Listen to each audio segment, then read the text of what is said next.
KaraokeBooks. Mansfield Park. Written by Jane Austen. Audiobook. Chapter 20. Edmund's first object the next morning was to see his father alone, and give him a fair statement of the whole acting scheme, defending his own share in it as far only as he could then in a soberer moment feel his motives to deserve, and acknowledging with perfect ingenuousness that his concession had been attended with such partial good as to make his judgment in it very doubtful. He was anxious while vindicating himself to say nothing unkind of the others, but there was only one amongst them whose conduct he could mention without some necessity of defense or palliation. "We have all been more or less to blame," said he, "every one of us excepting Fanny. Fanny is the only one who has judged rightly throughout, who has been consistent. Her feelings have been steadily against it from first to last. She never ceased to think of what was due to you. You will find Fanny everything you could wish. Sir Thomas saw all the impropriety of such a scheme among such a party, and at such a time, as strongly as his son had ever supposed he must. He felt it too much indeed for many words, and having shaken hands with Edmund, meant to try to lose the disagreeable impression, and forget how much he had been forgotten himself as soon as he could, after the house had been cleared of every object enforcing the remembrance, and restored to its proper state. He did not enter into any remonstrance with his other children. He was more willing to believe they felt their error, than to run the risk of investigation. The reproof of an immediate conclusion of everything, the sweep of every preparation would be sufficient. There was one person, however, in the house whom he could not leave to learn his sentiments merely through his conduct. He could not help giving Mrs. Norris a hint of his having hoped that her advice might have been interposed to prevent what her judgment must certainly have disapproved. The young people had been very inconsiderate in forming the plan. They ought to have been capable of a better decision themselves, but they were young, and excepting Edmund, he believed of unsteady characters, and with greater surprise therefore he must regard her acquiescence in their wrong measures, her countenance of their unsafe amusements, than that such measures and such amusements should have been suggested. Mrs. Norris was a little confounded, and as nearly being silenced as ever she had been in her life, for she was ashamed to confess having never seen any of the impropriety which was so glaring to Sir Thomas, and would not have admitted that her influence was insufficient, that she might have talked in vain. Her only resource was to get out of the subject as fast as possible, and turn the current of Sir Thomas's ideas into a happier channel. She had a great deal to insinuate in her own praise as to general attention to the interest and comfort of his family, much exertion and many sacrifices to glance at in the form of hurried walks and sudden removals from her own fireside, and many excellent hints of distrust and economy to Lady Bertram and Edmund to detail, whereby a most considerable saving had always arisen, and more than one bad servant been detected. But her chief strength lay in Sotherton. Her greatest support and glory was in having formed the connection with the Rushworths. There she was impregnable. She took to herself all the credit of bringing Mr. Rushworth's admiration of Maria to any effect. "If I had not been active," said she, "and made a point of being introduced to his mother, and then prevailed on my sister to pay the first visit, I am as certain as I sit here, that nothing would have come of it, for Mr. Rushworth is the sort of amiable modest young man who wants a great deal of encouragement, and there were girls enough on the catch for him if we had been idle. But I left no stone unturned. I was ready to move heaven and earth to persuade my sister, and at last I did persuade her. You know the distance to Sotherton. It was in the middle of winter, and the roads almost impassable, but I did persuade her. I know how great, how justly great your influence is with Lady Bertram and her children, and am the more concerned that it should not have been. My dear Sir Thomas, if you had seen the state of the roads that day! I thought we should never have got through them, though we had the 4 horses of course, and poor old coachman would attend us out of his great love and kindness, though he was hardly able to sit the box on account of the rheumatism which I had been doctoring him for, ever since Michaelmas. I cured him at last, but he was very bad all the winter, and this was such a day, I could not help going to him up in his room before we set off to advise him not to venture. He was putting on his wig, so I said, "Coachman, you had much better not go, your lady and I shall be very safe. You know how steady Stephen is, and Charles has been upon the leaders so often now, that I am sure there is no fear." But, however, I soon found it would not do. He was bent upon going, and as I hate to be worrying and officious, I said no more, but my heart quite ached for him at every jolt, and when we got into the rough lanes about Stoke, where what with frost and snow upon beds of stones, it was worse than anything you can imagine, I was quite in an agony about him. And then the poor horses too, to see them straining away.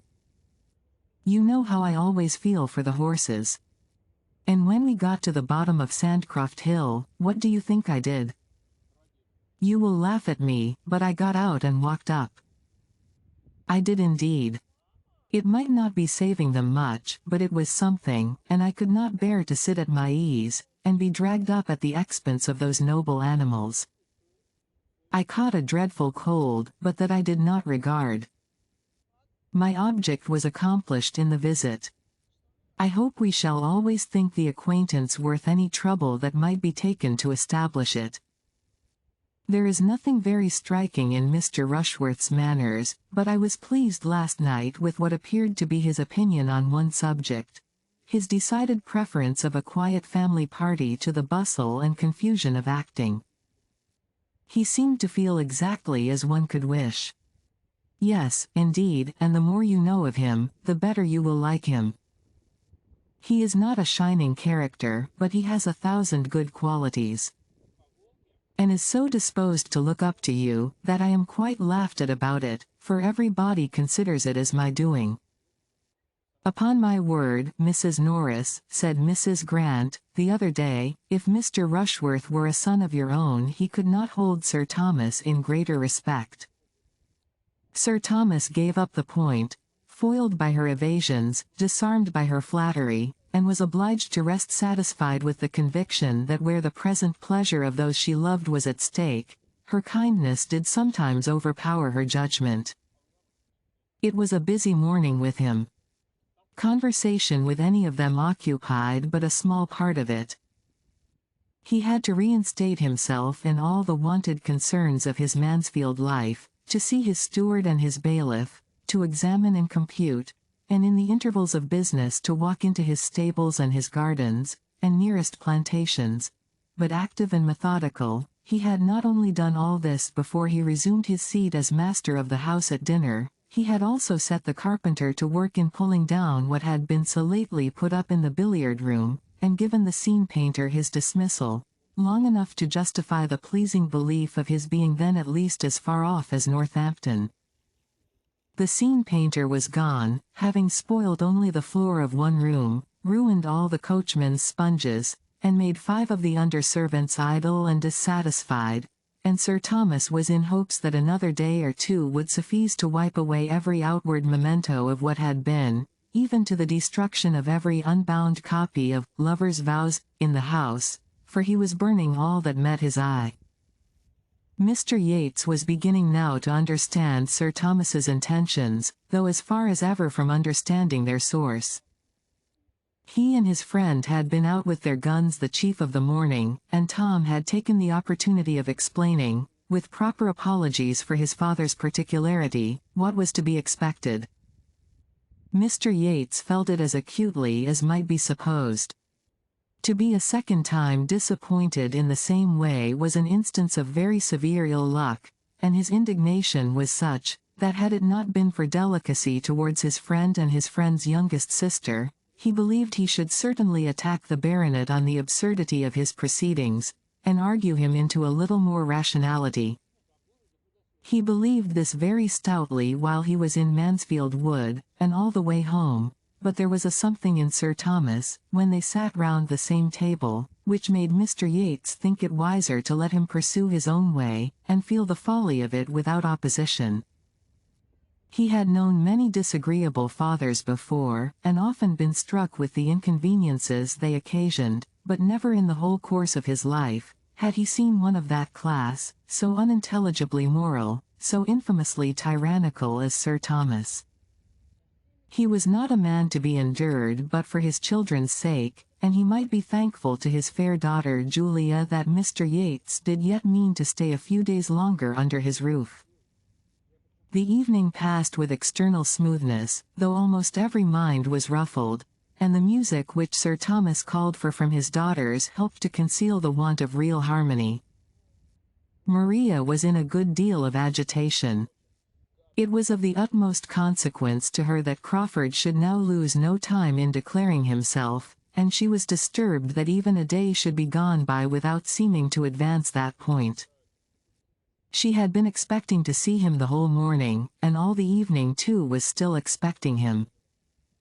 Mr. Rushworth had set off early with the great news for Sotherton, and she had fondly hoped for such an immediate éclaircissement as might save him the trouble of ever coming back again.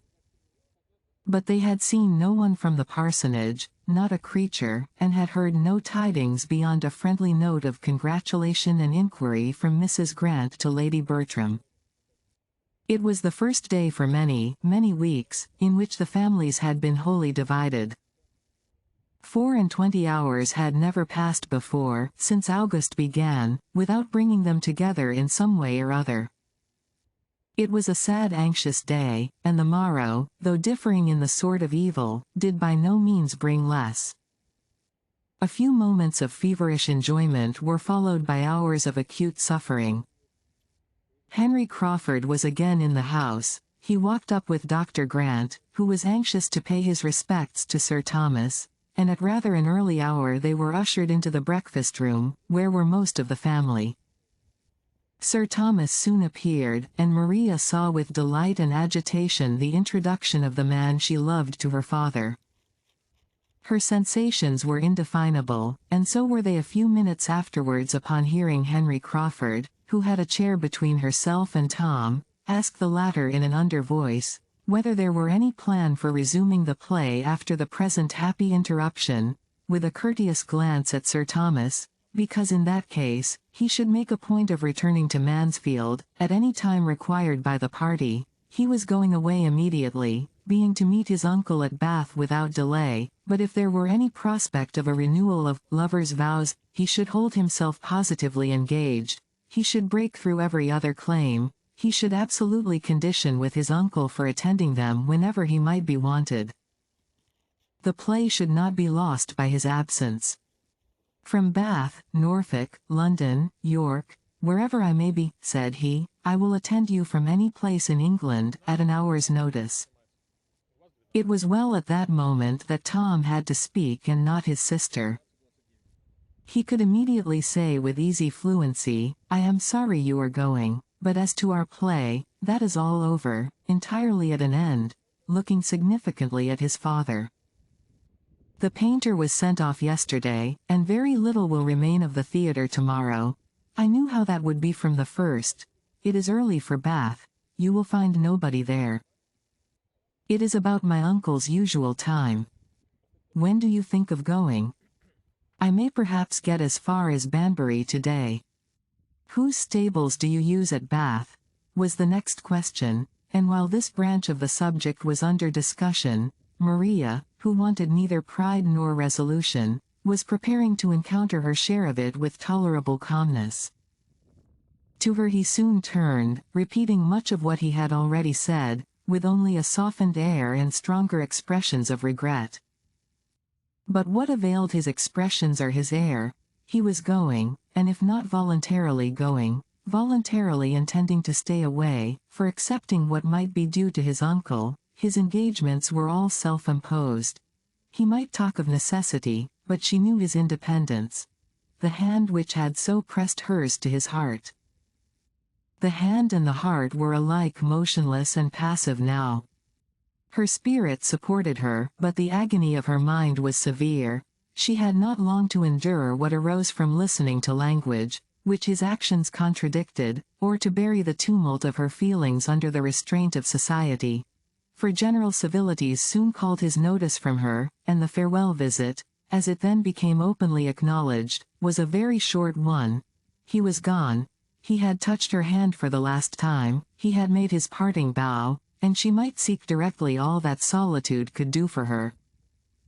Henry Crawford was gone from the house, and within 2 hours afterwards from the parish, and so ended all the hopes his selfish vanity had raised in Maria and Julia Bertram. Julia could rejoice that he was gone. His presence was beginning to be odious to her, and if Maria gained him not, she was now cool enough to dispense with any other revenge. She did not want exposure to be added to desertion. Henry Crawford gone, she could even pity her sister. With a pure spirit did Fanny rejoice in the intelligence. She heard it at dinner and felt it a blessing. By all the others it was mentioned with regret, and his merits honored with due gradation of feeling, from the sincerity of Edmund's too partial regard to the unconcern of his mother speaking entirely by rote. Mrs. Norris began to look about her and wonder that his falling in love with Julia had come to nothing, and could almost fear that she had been remiss herself in forwarding it. But with so many to care for, how was it possible for even her activity to keep pace with her wishes? Another day or two, and Mr. Yates was gone likewise. In his departure Sir Thomas felt the chief interest. Wanting to be alone with his family, the presence of a stranger superior to Mr. Yates must have been irksome. But of him, trifling and confident, idle and expensive, it was every way vexatious. In himself he was wearisome, but as the friend of Tom and the admirer of Julia he became offensive. Sir Thomas had been quite indifferent to Mr. Crawford's going or staying, but his good wishes for Mr. Yates's having a pleasant journey, as he walked with him to the hall door, were given with genuine satisfaction. Mr. Yates had stayed to see the destruction of every theatrical preparation at Mansfield, the removal of everything appertaining to the play. He left the house in all the soberness of its general character, and Sir Thomas hoped in seeing him out of it, to be rid of the worst object connected with the scheme, and the last that must be inevitably reminding him of its existence. Mrs. Norris contrived to remove one article from his sight that might have distressed him. The curtain over which she had presided with such talent and such success, went off with her to her cottage, where she happened to be particularly in want of green baize.